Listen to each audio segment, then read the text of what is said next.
श्री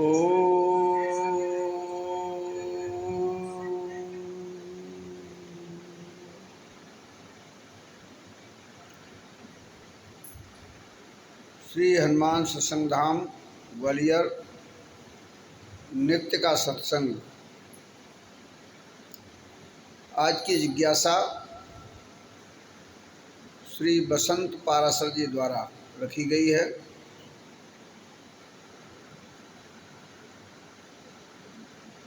नवयुवकों में साधक की दशा और दिशा का बनना भारतवर्ष की धरोहर का प्रमाण होता है। आज पाराशर जी ने जो प्रश्न रखा है, जिज्ञासा रखी है, उससे यही प्रदर्शित होता है। आत्मज्ञान और ब्रह्म ज्ञान क्या है और इनमें क्या अंतर है।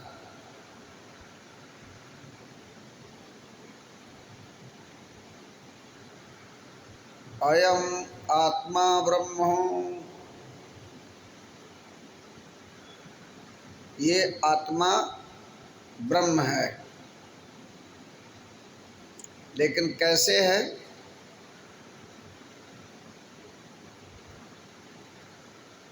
ईश्वर अंश जीव अविनाशी, चेतन अमल सहज सुख राशि। ये जीव और जीव के साथ जुड़ जाती है आत्मा, तब ये हो जाती है जीवात्मा।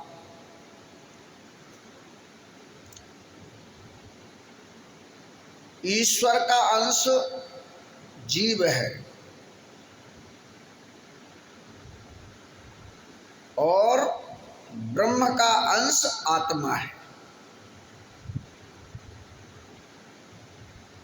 तो जैसे ऐश्वर्यवान ईश्वरः, जो ऐश्वर्यवान होता है वो ईश्वर है।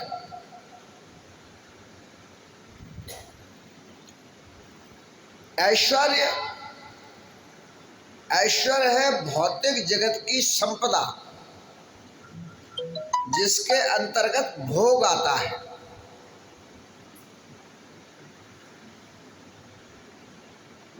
और जहाँ भोग होता है वहाँ ईश्वर और जीव की संज्ञा बन जाती है। लेकिन उनमें भी जो भेद है वो है ईश्वर उस भौतिक जगत का वह नियंता, वह कार्य कौशल की क्षमतावान, जो भौतिक संसार के रजोगुण, तमोगुण और सतोगुण को धारण करके अपनी सर्वशक्तिमानता का परिचय देता है। तब वहीं जीव अपने अंशात्मकता के कारण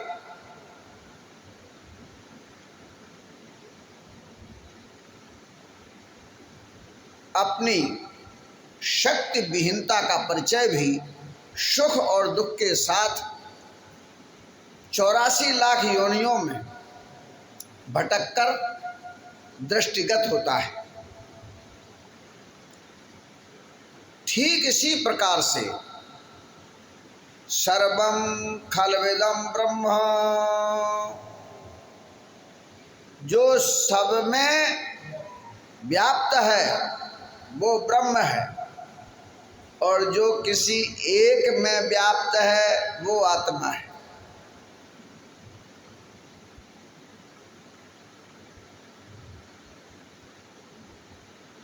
तो ब्रह्म और आत्मा का यह भेद ऐसे ही है जैसे ईश्वर और जीव का है। आत्मा न कटती है, न सड़ती है, न गलती है, न जलती है, लेकिन यह उसका अंशात्मक स्वरूप है। इसीलिए आत्मा को ऐसे भी समझना चाहिए जैसे गंगा नदी और गंगा जल से भरी हुई जो है एक पात्र की स्थिति। तो डुबकी गंगा में लगाई जा सकती है, लेकिन जिस पात्र में गंगा जल लेकर आए हैं वह उस स्वरूप में सीमित हो गई। वह गंगा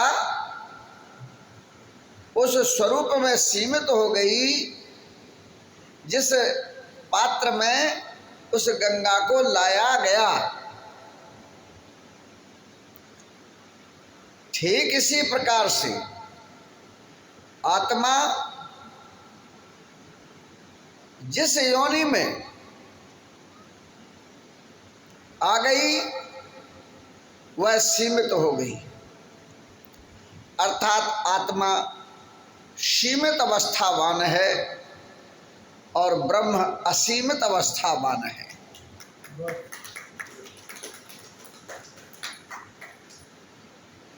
वह योगमय अवस्था को प्राप्त करने की क्षमतावान ब्रह्म है, तो आत्मा को योग करना पड़ता है। अर्थात भोग से जुड़ने के कारण आत्मा जीवत्व को प्राप्त अवस्था के साथ जुड़ जाती है।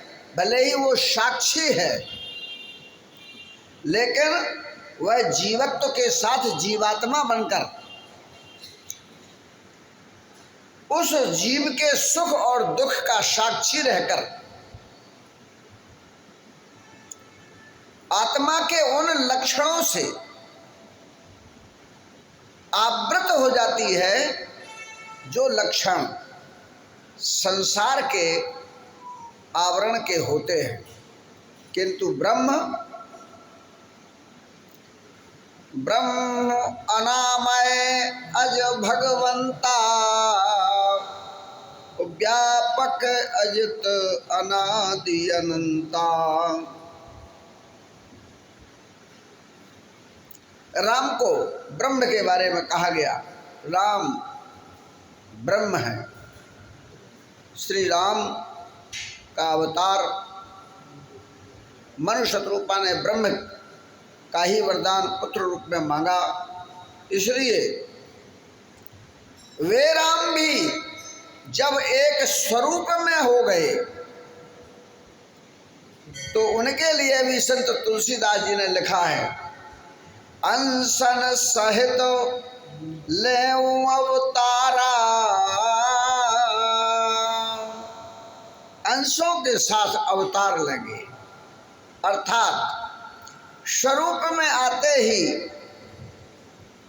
वह व्यापक परमात्मा परमेश्वर परम ब्रह्म का अस्तित्ववान होकर के भी संसार में अंशात्मक रूप से अवतरित हो पाता है। अतः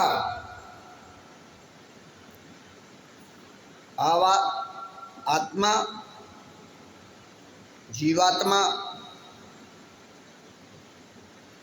और अवतार, इनका समन्वय, इनकी संयुक्तता का संपूर्ण योग ब्रह्म है।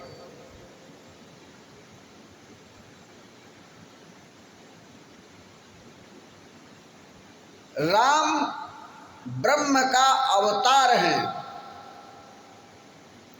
और ब्रह्म ब्रह्म है।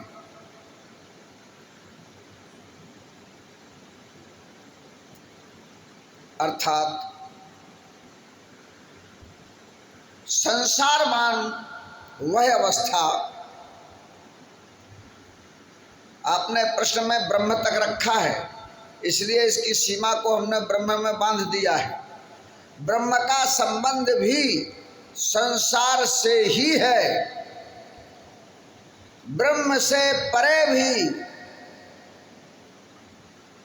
जिससे यह सब कुछ उत्पन्न हुआ, जिसमें क्रियात्मकता उत्पन्न हो जाती है, जहाँ दृश्य दृष्टा और दृष्टि समाप्त हो जाती है, जहाँ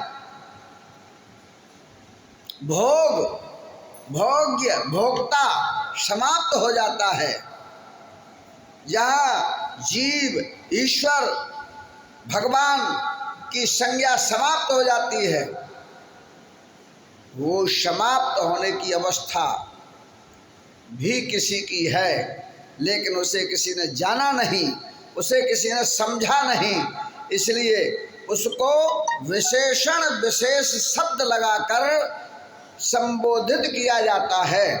इसीलिए ब्रह्म से परे को यह व्यक्त करने के लिए कि संसार में तो ब्रह्म है जो व्यापक है, इदम सर्वम, जो कुछ ये दिख भी रहा है यह भी ब्रह्म है, और जो इसके भीतर जो साइंस कहती है कि नाभिकीय बिंदु न्यूक्लियस पॉइंट, आकाशीय वह तत्व जो हर कण में विद्यमान है, वह शक्ति पुंज है, वह शक्ति का केंद्र है, वहाँ भी वह व्यापक सब में ब्रह्म है।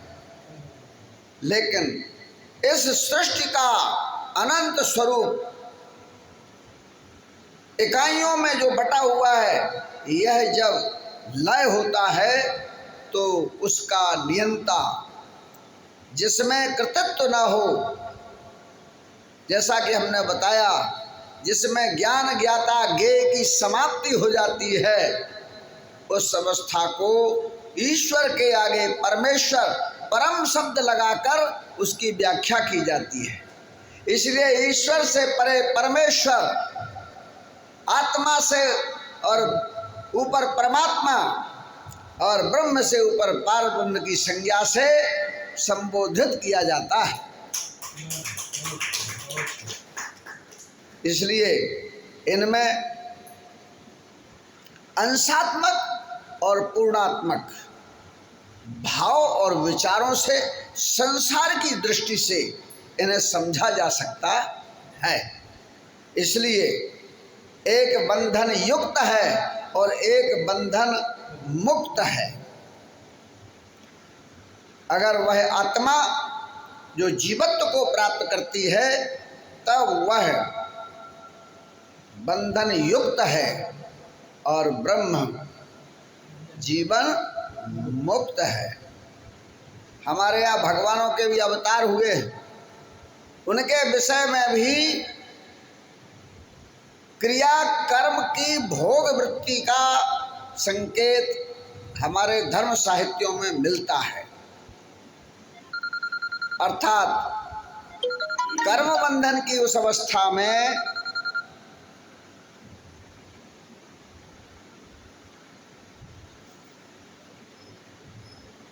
कर्म बंधन की उस अवस्था में भले ही हमारे यहाँ राम अवतार से कृष्ण अवतार, लेकिन उसमें भी कथा मिलती है कि बाली वध का परिणाम कृष्ण भगवान की लीला चरित्र में देखने को मिलता है। ऐसे और उदाहरण भी यह बताते हैं कि संसार की अवस्था में जो भी आया है, जैसे भी आया है, उसके साथ कहीं न कहीं इस संसार की व्युत्पत्ति का आवरण जुड़ा रहता है। और खास तौर से अहंकार आकार में अहम का बोध करना अहंकार है।